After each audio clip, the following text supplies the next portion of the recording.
본문 말씀 마태복음 23장 2절 말씀하고 34절에서 39절 말씀입니다. 서기관과 바리새인들이 모세의 자리에 앉았으니 그러므로 내가 너희에게 선지자들과 지혜 있는 자들과 서기관들을 보내매 너희가 그 중에 더러는 죽이고 십자가에 못 박고 그 중에 더러는 너희 회당에서 채찍질하고 이 동네에서 저 동네로 구박하리라.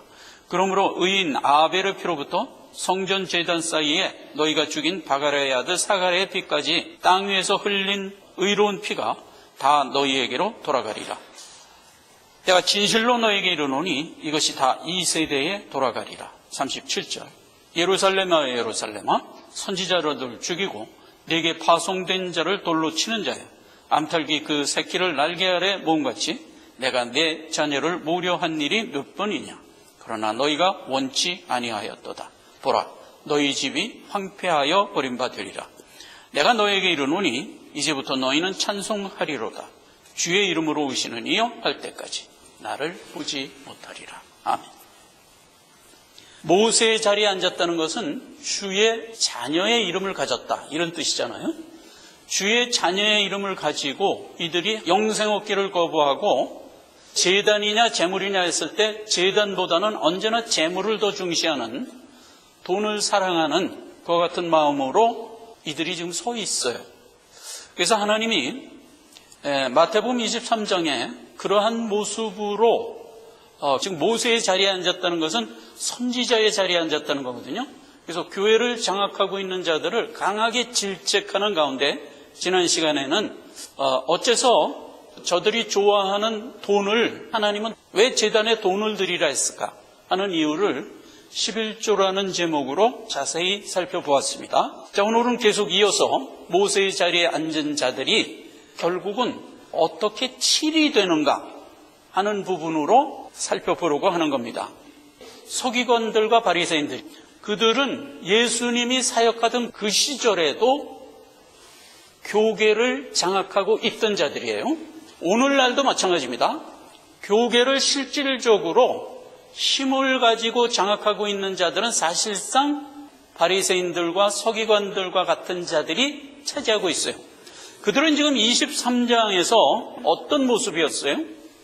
영생 얻기를 거부하고 하나님이 우리에게 주신 말씀을 버렸어요. 하나님의 자녀의 모습만 갖고 교회의 자리에 서 있는 겁니다. 그래서 이제 이들의 결말이 어떻게 될 것인가, 예수님이 질책의 말씀을 끝내는데 이것은 그 시절에 그 사람들에게 준 얘기가 아니라 오늘날 신앙생활을 하고 있는 우리에게 주는 교훈의 말씀이다 하는 것으로 우리가 받아야 됩니다. 자, 본문 말씀 살펴보면 이렇게 되어 있어요.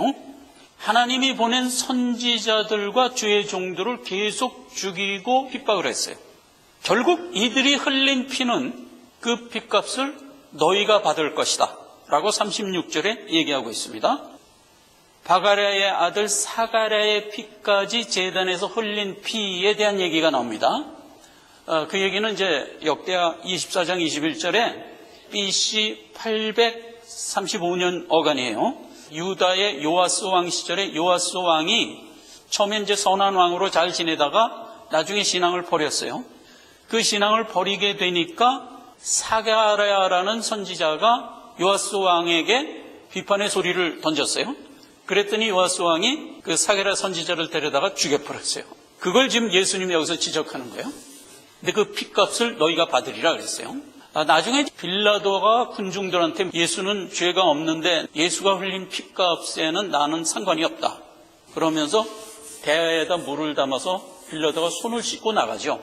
그때 밑에서 그 피를 우리와 우리 자손에게 돌리소서, 예수를 십자가에 못 박으소서 하면서 빌라도에게 원했죠.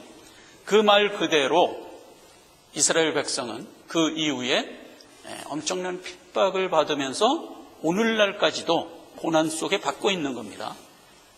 예수를 십자가에서만 죽일 수 있다면 그 핏값을 우리와 우리 자손이 담당하겠다 이러고 외쳤던 거예요. 얼마나 어리석은 외침이었어요.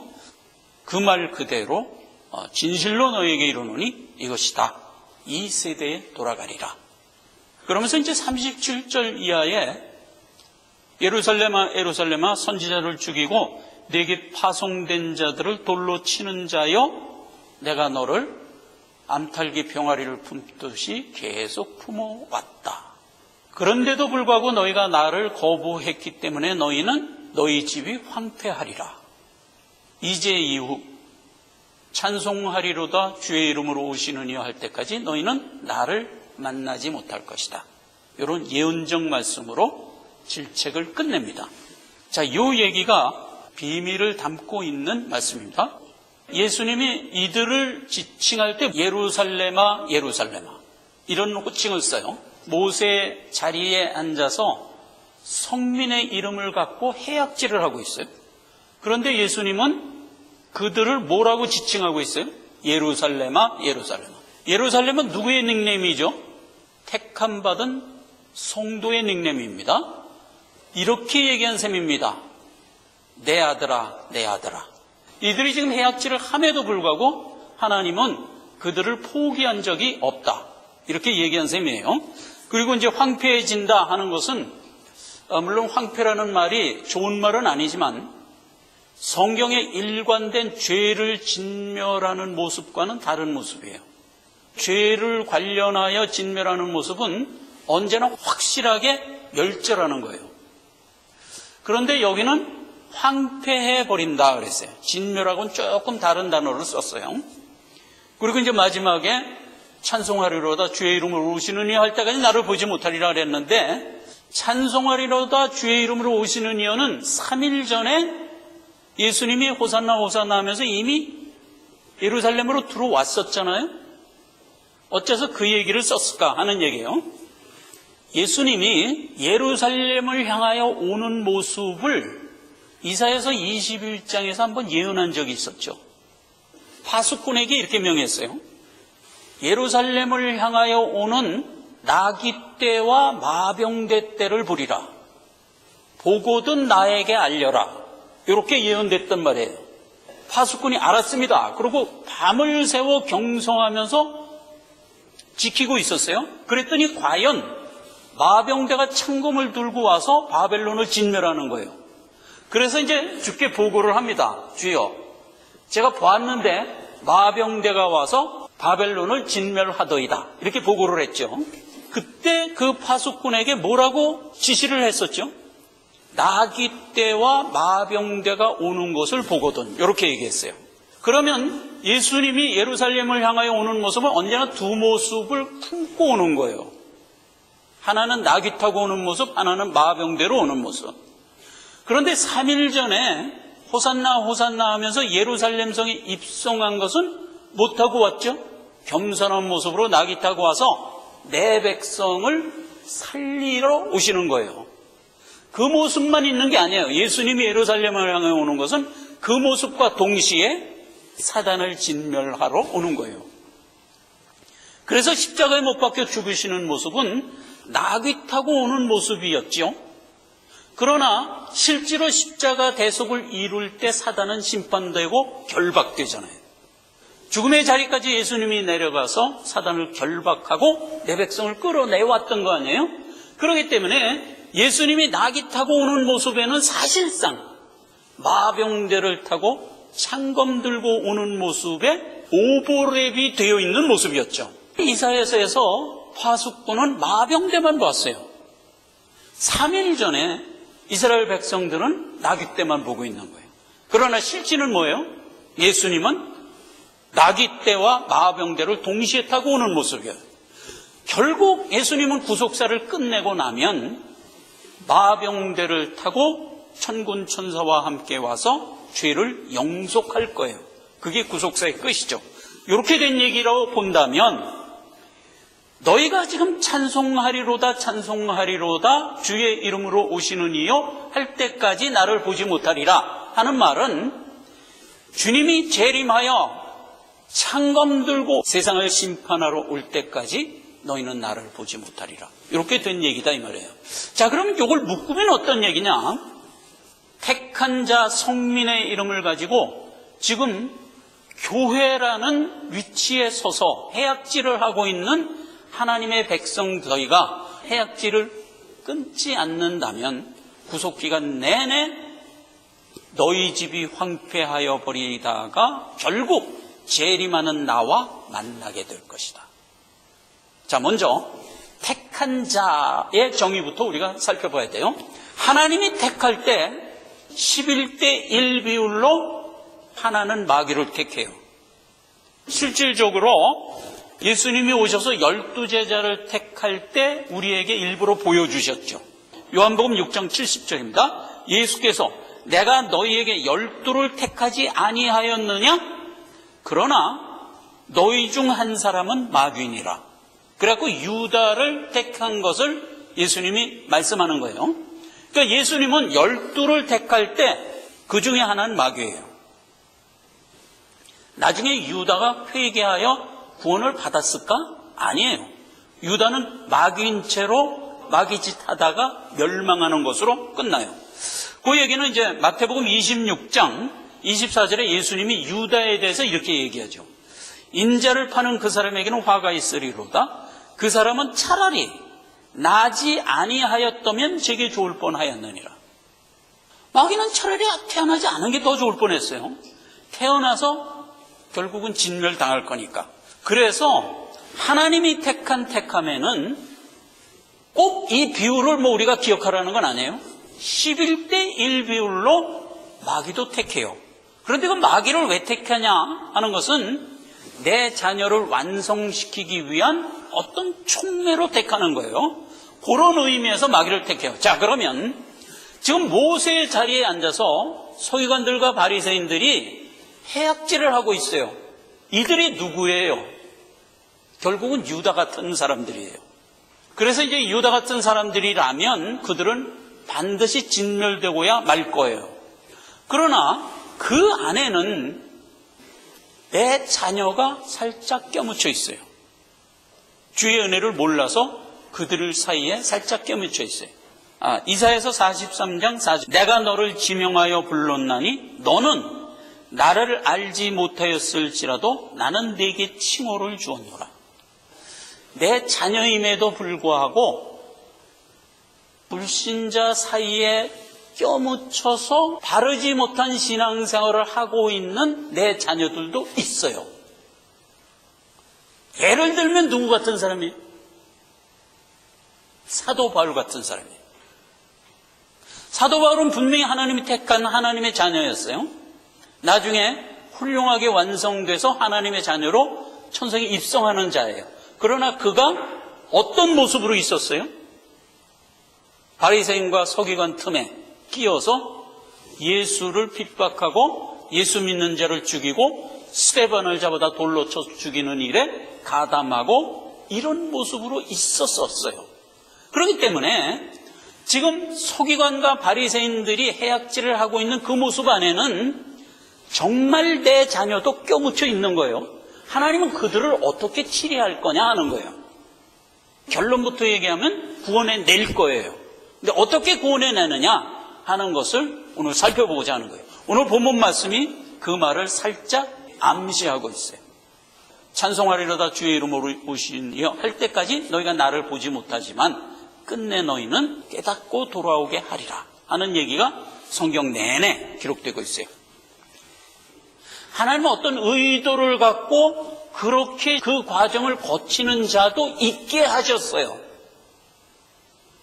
다니엘서 4장 15절인데 그러나 그 뿌리의 구루토기를 땅에 남겨두고 철과 놋줄로 동이고 그곳으로 들총촉 가운데 있게 하라.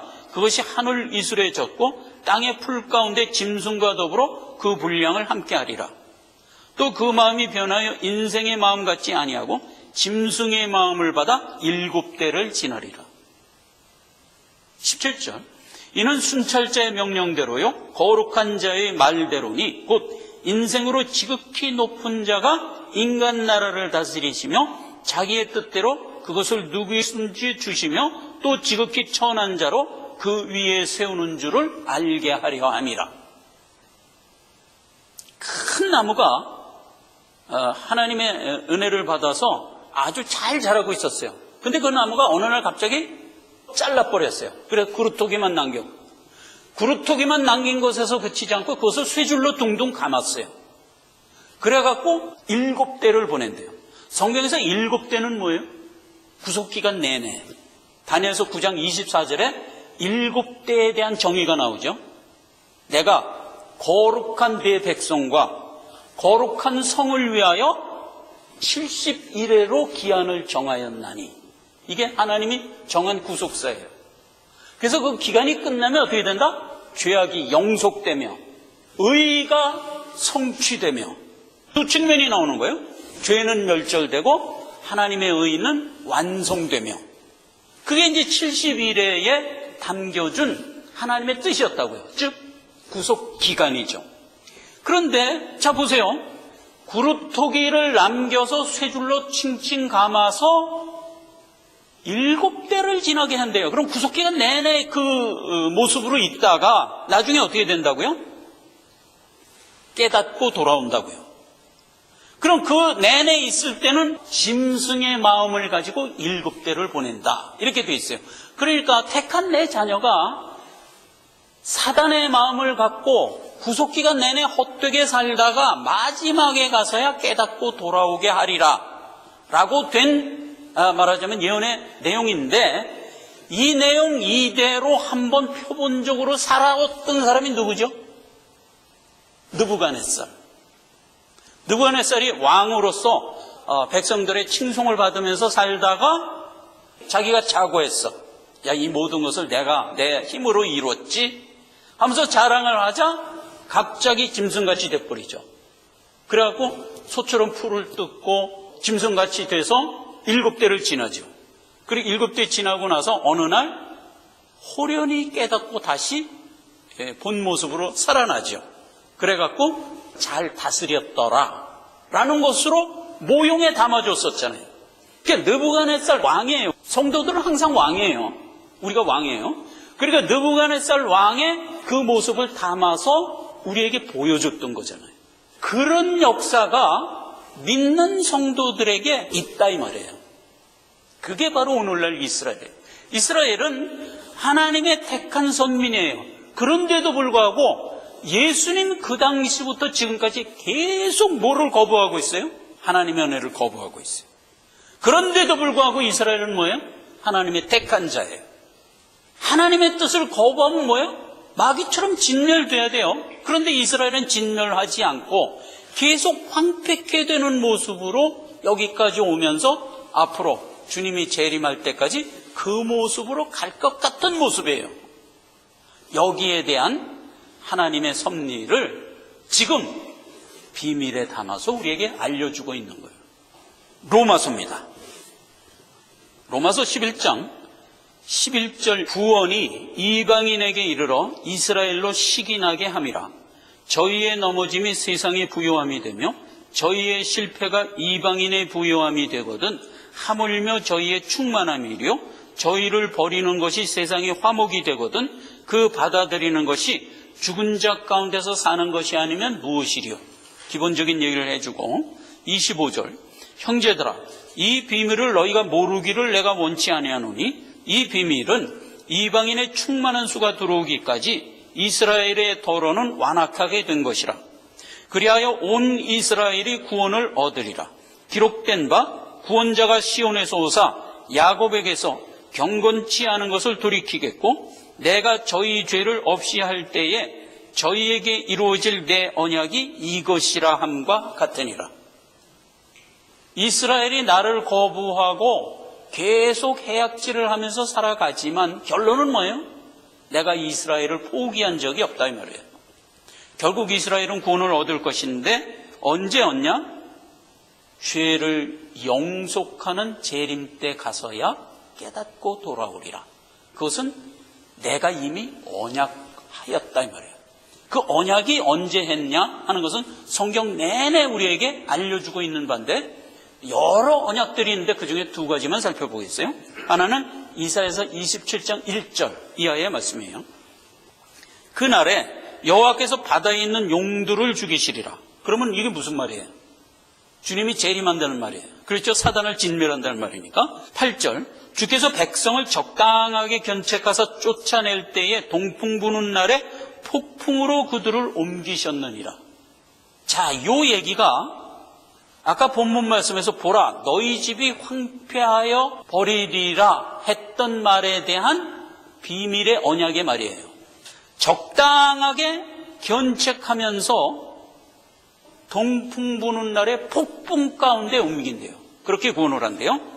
9절 야곱의 불의가 속함을 얻으며 그 죄를 없이함을 얻을 결과는 이로 인하나니 곧 그가 제단의 모든 돌로 부서진 횃돌 같게 하며 아세라와 태양상으로 다시 서지 못하게 함에 있는 것이라. 자, 다시 봐요. 이게 무슨 얘기냐? 그날에 주님이 재림하여 사단을 진멸하는 그날에 너희를 폭풍 가운데서 옮기겠대요. 너희가 어디 있었어요? 해악질을 하면서 있었어요. 그런 너희를 폭풍 가운데 옮기겠대요. 그런데 그렇게 옮겨지는 이유가 뭐냐? 내가 사단을 영원히 멸절하기 때문이다 이 말이에요. 그럼 굉장한 비밀이에요. 우리를 구원했어요. 그러면 우리는 영이 살아났어요. 로마서 8장 10절 11절 우리 영이 살아났어요. 그런데 몸은 죄된 몸인 채로 그냥 놔뒀어요. 그래서 우리는 살아난 영이 죄된 몸 안에 함께 살아가고 있는 형국으로 지금 신앙생활을 하고 있어요. 불신자들은 어떻게 살고 있죠? 그냥 죄된 몸 안에서 죄와 더불어 살고 있어요. 신자가 죄 가운데 살아가는 모습, 불신자가 죄 가운데 살아가는 모습은 같이 죄 가운데 살아가지만 틀려요. 어떻게 틀리냐? 불신자가 죄 가운데 살아가는 모습은 죄 자체를 가지고 살아가는 거예요. 그런데 우리는 영은 살아난 상태에서 죄의 밭에서 살아가는 거예요. 그렇게 틀린 거예요. 그러면 이 상황에서 죄를 멸해버리면 어떤 상황이 생기냐? 죄 가운데 살아가던 죄인들은 죄를 멸해버리면 같이 멸다는 거예요. 왜냐하면 그 자체가 죄였으니까. 같이 멸당하는 거예요. 그런데 신자이면서 죄의 밭 위에서 살던 사람은 죄를 멸하면 어떻게 돼요? 죄는 멸하고 뭐만 남아? 살아난 영만 남지. 요 얘기를 한 거예요. 다시 봐요. 주께서 백성을 적당하게 견책하여 쫓아낼 때 동풍 부는 날에, 그러니까 주가 재림하는 날 폭풍으로 그들을 옮겼어. 폭풍이 일면은 다 진멸하는데 왜 이들은 거기에 진멸 안 당하고 옮김이 되느냐 이 말이에요. 그들이 있던 밭만 진멸하는 거예요. 그리고 원래 살아난 영은 옮김이 되는 거예요. 왜 그렇게 됐다? 그 다음에 나온 이유가 뭐예요? 내가 죄를 영원히 멸했기 때문이다 이 말이에요. 죄인들은 죄를 멸할 때 같이 멸당해요. 같이 멸당해요. 그러나 하나님이 택한 선민은 죄를 멸할 때 죄가 멸됨으로써 내가 살아나게 돼요. 왜지요? 하나님은 근본적으로 나를, 내 영을 살렸기 때문에. 그래서 살린 내 영이 그만 나의 어리석음으로 죄의 밭에 들어가 있었지. 그런데 하나님이 그 죄를 멸하니까 죄만 멸되고 나는 살아나는 꼴이 됐다 이 말이에요. 이게 비밀이다 이 말이에요. 그래서 지금 죄악 가운데 해악질을 하고 있는 내 백성들은 마지막 날에 가서 구원함을 받으리라 이 말이에요. 그렇게 된 얘기예요. 자, 그래서 이 문제를 현실적으로 오늘날 우리가 살아가고 있는 신앙생활에 우리가 적용을 해야 됩니다. 옛날 택한 자녀의 이름을 갖고, 즉 바리새인들과 서기관, 유대인이라는 성민의 이름을 갖고 유다처럼 해악질을 하고 있는 사단의 무리와 섞여서 죄 중에 살고 있는 내 백성들이 어떻게 결국은 결론 질 거냐에 대한 답을 우리에게 주시면서 우리에게 교훈하는 겁니다. 그때도 그렇지만 지금도요, 교계는 항상 세상의 원리가 장악하고 있어요. 옛날에 예수님이 시퍼렇게 살아서 역사하던 때에도 교계는 누가 장악했어요? 유다와 같은 서기관과 바리새인들이 장악하고 있었어요. 모세의 자리에 떡 앉아서 교계를 좌지우지했어요. 그들이 하는 일은 뭐예요? 영생 얻기를 거부하고 하나님의 말씀을 버리고 금을 좋아하고, 금은 뭐예요? 사단이 우리에게 주고자 했던 게 금이죠. 그러니까 사단을 추종한 거예요. 하나님은 버리고 사단을 추종한 거예요. 그러면서 교계를 장악하고 있어요. 그럼 그때 얘기일까? 아니에요. 오늘날 우리 얘기예요. 자, 오늘날 우리가 살고 있는 이때를 한번 점검해 봅시다. 하나님은 그와 같은 모습이 오늘날 우리가 살고 있는 이때에 드러날 것을 이미 다니엘서에서 예언했었어요. 어떻게 예언했냐? 다니엘서 12장 4절에 마지막 때가 되면 지식이 더하리라 그랬어요. 여기서 지식이 뭐냐면 과학을 얘기하는 거예요. 과학 지식이 더하리라 이렇게 얘기를 했어요. 그러면서 이어지는 말이 뭐냐면 그렇게 됐을 때 불신자들은 더욱 불신스럽게, 하나님의 택한 자는 더욱 순수하게 분리되리라 이렇게 예언을 했어요. 그 예언의 실상을 오늘 우리가 맞고 살아가요. 그래서 그 형태를 한번 보자 말이에요. 다음에 봐요. 자, 그 다음 우리가 지금 살아가고 있는 이 상황은 다니엘서에 얘기했던 그 모습이 실현된 상태에서 우리가 지금 살아가는 거예요. 아담 이후 오늘날까지 전체를 6,000년으로 봐요. 그런데 아담 이후 5,800년을 지나는 동안, 그러니까 지금으로부터 200년 전까지 지식이 전무한 상태에서 살았어요. 말하자면 아담이 가지고 있던 지적 수준이나 지금으로부터 200년 전까지의 인류가 가지고 있던 지적 수준은 같았어요. 조금도 발전이 없었어요. 어느 정도로 같았냐? 음식이 왜 썩는지를 몰랐어요. 병이 왜 걸리는지를 몰랐어요. 예. 왜냐하면 지적 수준이 너무 없었기 때문에 그냥 신본사조로만 살았어요. 벼락을 맞아도 하나님의 징계를 받았지 이렇게 생각을 했어요. 병에 걸려도 하나님이 나에게 벌 주시는구나 이렇게 생각을 했어요. 음식이 썩는 거는 음식이 왜 썩는지는 몰랐어요. 하여간 그건 전혀 과학적 지식이 없었어요. 그건 아담 때나 200년 전 인류가 똑같은 지적 수준으로 살았어요. 그러다가 200년쯤 전에 과학이 조금씩 발전해갖고 몇몇 과학적 기본 원리들을 알게 됐어요. 미생물이 역사를 해갖고 음식을 썩게 하는구나 하는 거를 현미경이 발견된 이후에 알게 됐어요. 사람이 병에 걸리는 것도 바이러스가 침투해서 걸리는구나 하는 걸 알게 됐어요. 벼락이 맞는 거 피뢰침을 옆에 세워놓으면 간단하게 벼락 안 맞을 수 있지 이런 걸 다 알게 됐어요. 그러다 보니까 지금까지 기조로 가지고 있던 신정사조가, 신본주의가 일시간에 무너져 버리는 큰 요동함이 있었어요. 자, 생각을 해보세요. 옛날에는 병에 걸리거나 벼락을 맞거나 다 이게 하나님의 섭니다. 그러니까 우리가 겸손하고 바르게 살아야지 이런 사조로 쭉 살아왔어요. 그러다가 어느 날 과학이 발전돼서 기본적인 원리 몇 개를 알게 되니까 뭐야 이거, 병은 하나님하고 상관도 없잖아 이렇게 된 거예요. 벼락? 하나님의 저주? 웃기네. 피뢰침만 있으면 누구나 벼락은 안 맞는 거야 이렇게 된 거예요. 지금까지 믿고 있던 하나님과 드러난 과학 지식이 서로 상충되는 것 같은 생각을 갖게 되기 시작했어요. 그래서 신본사조가 이거 하나님 중심이 아니다, 인간의 이성과 과학이 오히려 중심이다, 이런 쪽으로 세상이 흘러가기 시작했어요. 그렇게 막 세상이 요동을 했는데 그때 거짓 과학자 하나가 어떤 조작된 걸 하나를 탁 들고 나왔어요. 뭘 들고 나왔냐? 진화론을 들고 나왔어요. 근데 진화론은 과학이 아니에요. 가설이에요. 그게 진화론이 과학이 아니라는 건 이때로부터 100년쯤 후에 알게 됐어요. 근데 그때는 그게 과학인 줄 알았어요. 과학이 너무나 큰 충격을 사회적으로 주자 전부 과학에 의하여 고무되고 있는 상태에서 누군가 진화론을 들고 나오자 그게 과학이라고 얘기하자 전부 거기에 동조가 됐어요. 그랬더니 종교가 무너진 거예요. 어떻게 무너졌냐? 지금까지 하나님이 창조한 줄로 알고 있었어요. 모든 만물을 하나님이 창조했다.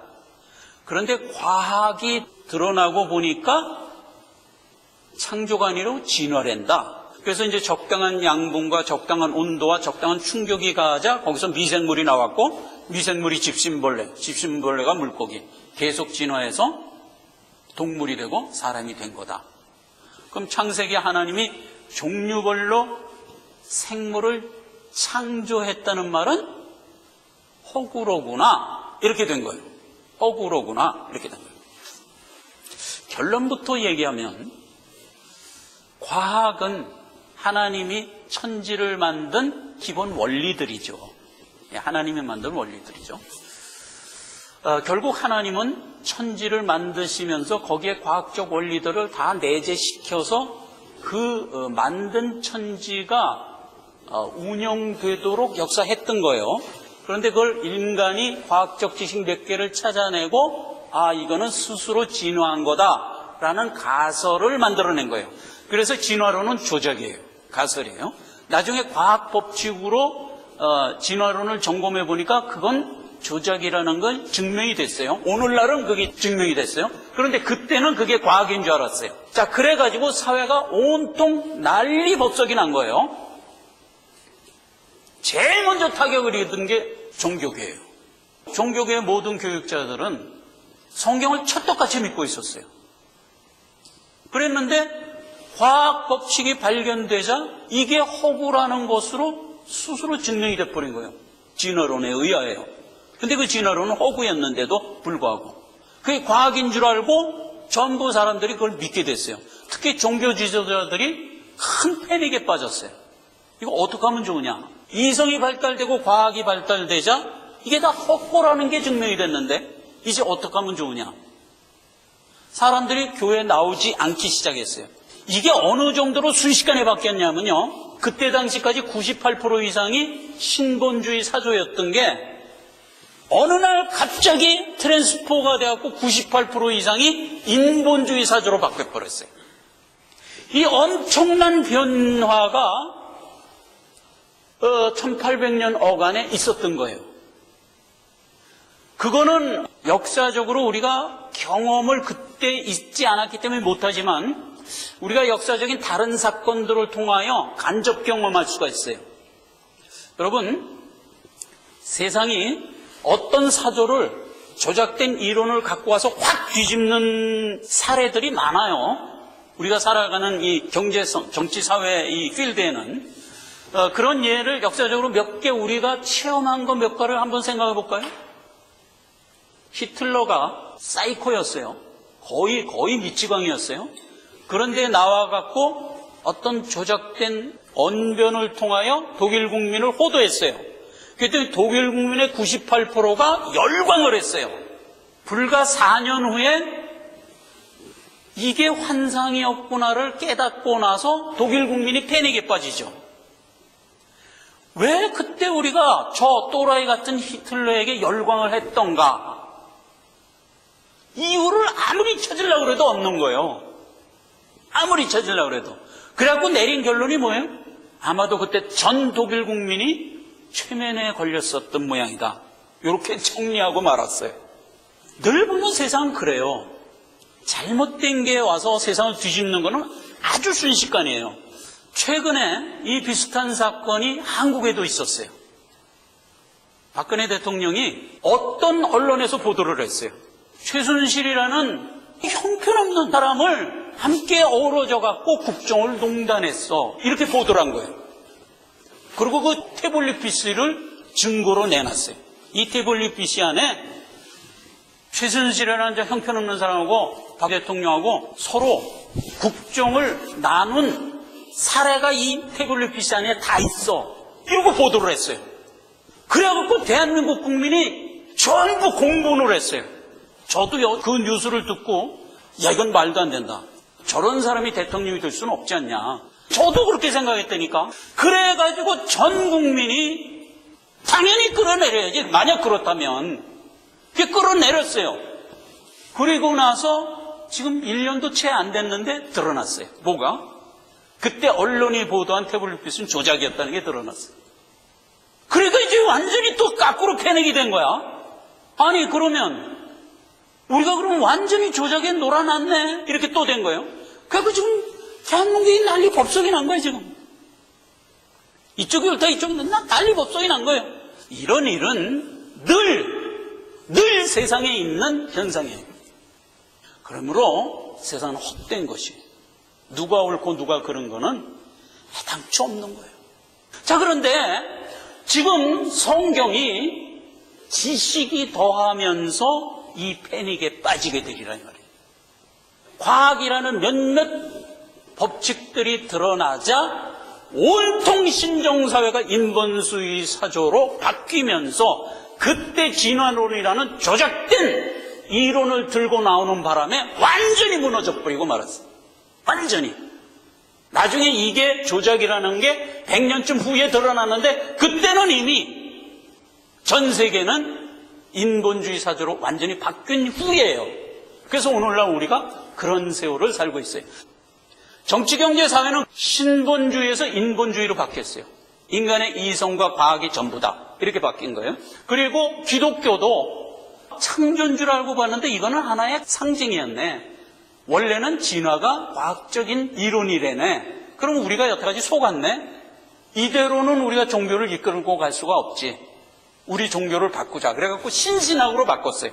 인본신학으로 바꾼 거예요. 그래서 신신학의 정의를 보면 이거는 백과사전에 지금도 기록되어 있는 내용이에요. 신신학 그래갖고 찾아보면 이렇게 돼 있어요. 기독교의 전통이나 근본 교리들 곧 성경의 초자연적 계시, 영감 무호 즉 예수 그리스도의 동전녀 탄생 성육신, 십자가 대속, 부활 재림 등을 부인하고 인간의 이성과 보이는 현세가 다다라는 것으로 구조된 신학. 이게 신신학이에요. 이 신신학의 논리대로면 하나님이 있다는 거예요, 없다는 거예요? 없다는 거예요. 인간의 이성과 과학이 전부다. 그리고 눈에 보이는 유물론적 사관이 전부다. 그리고 성경이 얘기하는 동정녀 탄생 십자가 대속 부활 재림이라는 이것 자체를 부인해버리는 거예요. 그러면 하나님이 없다 그러면 교계를 떠나야지. 당연히 그렇잖아요. 교계라는 건 하나님 믿는 곳인데 하나님이 없다고 주장할 바에는 교계를 떠나야 되는데 이들이 안 떠나고 교회에 남아서 교회를 장악해버렸어요. 그 후로 들어갑시다. 전 종교계가 교회에 남아서 하나님 없는 신앙을 갖고 교회를 장악해버려요. 전부 다 예를 들 수 없으니까 두 가지만 예를 들을게요. 미국의 예하고 한국의 예요. 미국은 1706년도에 장로교단이 설립이 됐어요. 그래갖고 그 장로교단에 수많은 유명한 교육자들을 배출한 신학대학이 프린스턴 신학대학이었어요. 그렇게 해서 쭉 오다가 이 난리를 겪는 1929년이 오자 야 이거 우리가 여태까지 속았다. 신학을 바꾸자. 그래갖고 신신학으로 바꿔버렸어요. 1929년도에 하나님은 없다. 선언을 해버린 거예요. 그렇게 된 게 미국의 예예요. 근데 그 영향을 한국이 그대로 받아요. 한국도 1901년도에 아주 신실한 신학이 평양에 설립됐었어요. 조선 예수교. 그리고 평양에 설립돼. 그때 서울이 수도인데 왜 평양에 세웠을까? 저도 잘 모르겠어요. 근데 아무튼 평양에 있었어요. 그러다가 1937년도에 자유주의 신학으로 바뀌는데 영향을 받기 시작했어요. 벌써 한 7, 8년이 흘렀잖아요. 그러니까 영향을 받아갖고 한국 교계도 술렁술렁 하다가 그때 마침 신사참배 문제가 들고 나오자 딱 거기 결의를 찬성해버린 거예요. 야, 신사참배란 건 정치적인 문제야. 원래 하나님 믿지도 않는데 우리가 뭐 하나님 이름 걸고 이거 반대해갖고 괜히 감옥에 갈 거 뭐 있냐. 그냥 참배하자. 이라고 참배해버렸어요. 그러면서 39년도에 결국은 이들도 신신학을 표방하게 돼요. 조선신학 예수교회가 신신학으로 그 신앙을 바꿔버려요. 그러니까 이제 프린스턴 대학하고 같이 돼버린 거죠. 그래갖고 한국, 미국, 뭐 전 세계 다 모든 종교계는 다 신신학으로 그때 바꿔버려요. 1900년 초에 다 바꿔버려요. 아까 신신학의 정의를 뭐라고 얘기했죠? 하나님이 없다니까. 하나님 부인이야. 인간의 이성과 과학이 전부요. 그럼 교회는 뭘 가르치나? 인간의 윤리 도덕 가르치는. 인간답게 살자, 착하게 살자. 이거로 주제가 바뀌어요. 원래 종교의 주제는 뭐죠? 내세. 완성하여 하나님 후사 되자. 이거예요. 완전히 틀린 거예요. 그렇게 바뀌어요. 그래서 이렇게 바뀔 때 거기에 소수의 믿음을 갖고 있는 사람들이 그 정통을 고수하죠. 그래서 미국에는 그때 정통을 고수한 자들이 PCA, OPC 그래갖고 정통을 고수하면서 떨어져 나오는데 얼마나 소수가 떨어져 나오는지 아세요? 50명이 떨어져 나와서 이걸 했어. 50명. 그러니까 미국 교회가 얼마나 커요. 다 신신하러 가고 50명이 떨어져 나와서 정통을 고수한 게 오늘날 이거예요. 그러니까 얼마나 소수가 남은 거예요. 그렇죠? 근데 한국도 마찬가지예요. 그렇게 해서 전부 신신하로 바뀌자 거기서 내용을 겪다가 1949년도에 지금 우리가 믿고 있는 예수교 장로의 고신, 요게 떨어져 나온 거예요. 요때도 소수가 떨어져 나왔어요. 근데 한국은 미국보다는 조금 많이 떨어져 나왔어요. 그냥 한국은 그만큼 과학적 지식이 미국보다 좀 덜해서 그랬는지 정통을 고수하는 사람들이 좀 더 있었어요. 그래서 한국은 퍼센테이지로 한 30% 정도가 떨어져 나왔고 미국은 거의 0.5% 그렇게 떨어져 나왔어요. 나머지는 다 신신학으로 가버린 거예요. 자, 이렇게 된 게 현대판 바리새인들과 서기관의 모습이에요. 그래서 현대는 신앙 없는 바리새인과 서기관들이 자리하고 있어요. 그 중에 우리가 지금 정통을 고수하면서 남아 있어요. 자, 예수님은 그때 당시에 그 상황에 대한 질책을 주면서 우리에게 교훈으로 남긴 것은, 그리고 특히 다니엘서 12장 4절에 이렇게 될 것을 이미 예시한 것으로 하여 마지막 때의 신앙을 이어가는 우리에게 강한 교훈으로 가지라는 명이에요, 이게. 그러므로 오늘날 우리는 이 일련의 예수님의 명을 통해서 오늘날 우리를 직시하고 바른 신앙을 견지해야 돼요. 말씀을 맺습니다. 하나님은 자기가 택한 자를 잃을 수 있겠습니까? 대원칙. 하나님은 자기가 택한 자를 하나라도 안 잃어요. 그러니까 하나님은 자기 택한 자를 한 사람도 잃지 않는 게 하나님의 구속의 원리예요. 맨 먼저 누구를 택해요? 이스라엘을 택해요. 그리고 나서 누구를 택해요? 이방을 택해요. 둘 다 하나님이 택한 자녀예요. 먼저 된 자, 나중 된 자. 하나님이 그렇게 택해요. 그래서 하나님은 그들을 이끌어가고 있어요. 그런데 먼저 택한 이스라엘이 영생업기를 거부하고 해악질로 들어갔어요. 오늘날도 마찬가지예요. 먼저 은혜를 받아 쭉 신앙생활을 하던 교계가 하나님을 버리고 신신학을 택해버렸어요. 그래서 먼저 된 자가 없어지면서 나중 된 자가, 그 시절에는 소수의 유대인들이 은혜 받고 믿음을 이어갔고, 오늘날도 마찬가지예요. 소수의 정통을 유지하고 있는 신자들이 지금 하나님 말씀을 부여잡고 가고 있어요. 대부분은 다 신신학으로 떨어져서 하나님을 거부하고 있는 상태예요. 그러한 상태에서 죄악을 영속하는 마지막 때가 되면 불신 가운데 거하고 있던 내 자녀들이 깨닫게 하는 역사를 허락한다. 이렇게 예언된 얘기예요. 하나님은 우리를 깨닫는 자리로 옮기는 것을 강제하지 않으세요. 어떻게 하죠? 우리의 믿음으로 스스로 선택하여 가도록 해요. 여러분, 영문법을 배우면서 의지미래, should be, 하게 하겠다 이거예요. 하게 하겠다. 그러니까 하나님은 강제하진 않지만 너로 하여금 반드시 후사가 되게 하게 하겠다 이거예요. 스스로 깨닫고 돌아오게 하게 하겠다. 전능의 가장 큰 능력이 뭐죠? 강제로 하는 게 능력이 아니에요. 하게 하는 게 사실은 가장 큰 능력이에요. 하나님은 그 가장 큰 능력으로 오늘날 우리를 마침내 후사의 자리로 가게 하고야 마세요. 죄악을 진멸하는 그때 그 일이 이루어지도록 역사하시고야 만다 하는 거예요. 이 얘기를 언약하면서 남긴 구절 몇몇 개를 보면 이렇게 되어 있어요. 에스겔서 43장 10절에 인자야 너는 이 전을 이스라엘 족속에게 보여서 그들로 자기의 죄악을 부끄러워하고 그 형상을 측량하게 하라. 그러니까 마지막에 부끄럽게 하게 하겠다. 이사야서 45장 1절 3절 4절은 지명하여 부른 자가 너로 내가 하나님인 줄 알게 하리라. 깨닫게 하는 거예요. 깨닫게 하는 거예요. 로마서 11장 11절 구원이 이방인에게 이르러 이스라엘로 시기나게 하려 함이라. 그래서요 마침내 깨닫게 하는데 큰 자극을 받아 깨닫게 한다 하는 거예요.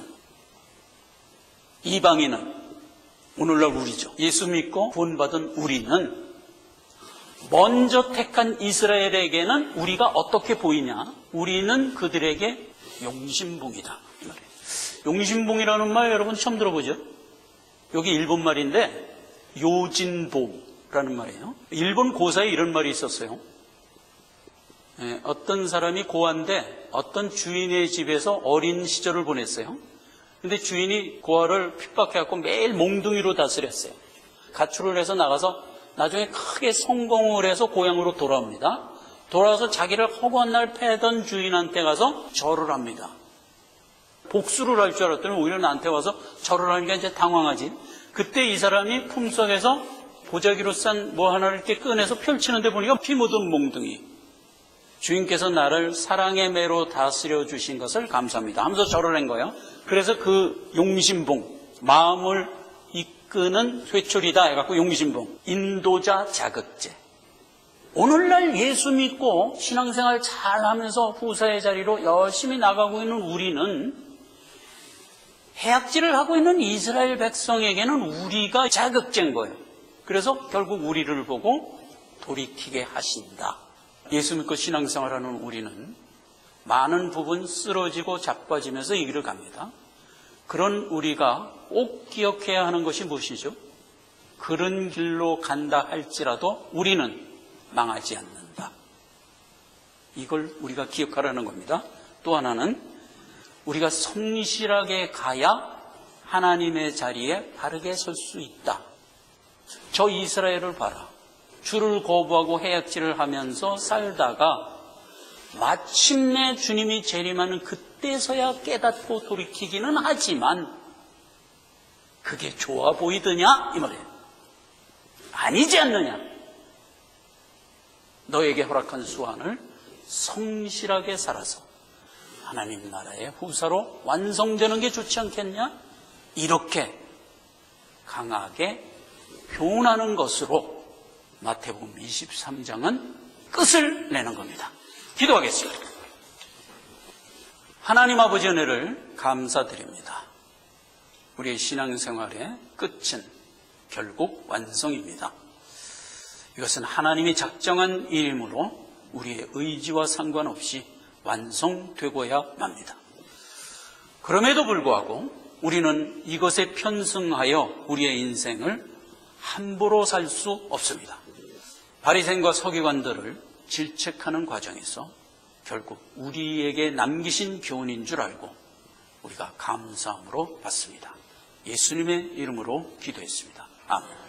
자, 찬송가 479장. 내가 깊은 곳에서 주께 불러 아뢰니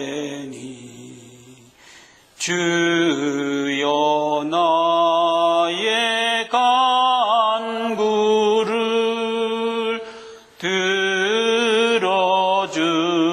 들어주심 바라고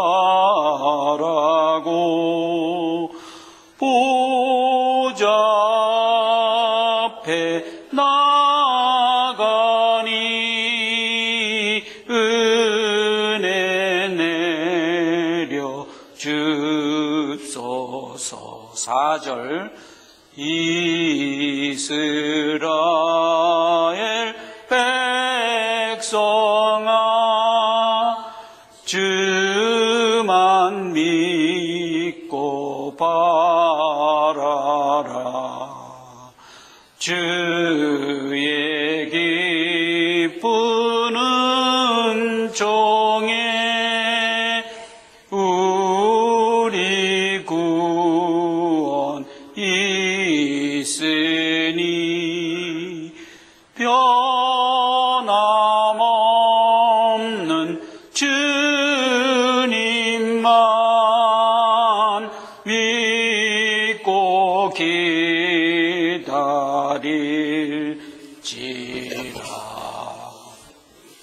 지금은 우리 주 예수 그리스도의 은혜와 하나님 아버지의 극진하신 사랑하심과 성령님의 내주하시는 은혜로 오늘 하나님은 우리를 포기하지 아니하시고 천성의 후세의 자리까지 이끄신다는 이 귀한 은혜를 받고 돌아가는 하나님의 귀한 자녀와 그 가족과 앞으로 살아가는 모든 삶의 여정 가운데 이제부터 영원히 함께 있을지어다. 아멘.